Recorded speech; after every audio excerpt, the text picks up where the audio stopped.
好，今日我會教大家3、5、10同埋2嘅整除性。首先我哋就學一下2嘅先啦。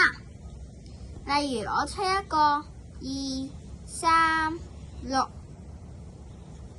咁呢，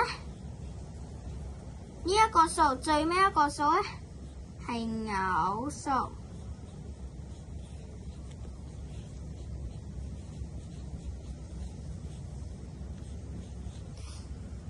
嗱，咁咧，如果啦嗰個數咧，最後呢一個數係偶數，咁咧就可以俾2去整除嘅啦。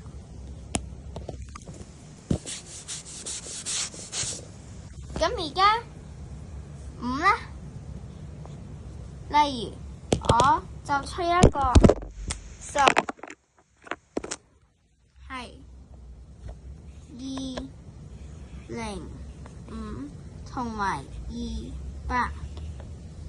嗱，如果啦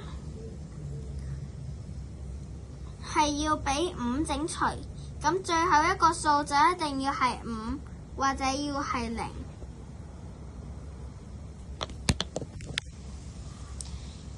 因為啦，我哋咧就係跟翻乘數表嘅5嘅乘數表入面嗰個數係5，咁嗰個就會係做第一個數啦。而家我哋就學埋3嘅整除性啦。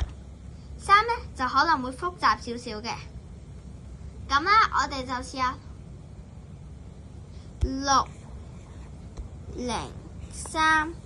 咁咧，如果要知道3係可唔可以整除呢？咁我哋咧就要係6加0加3，即係將呢3個數拆開佢。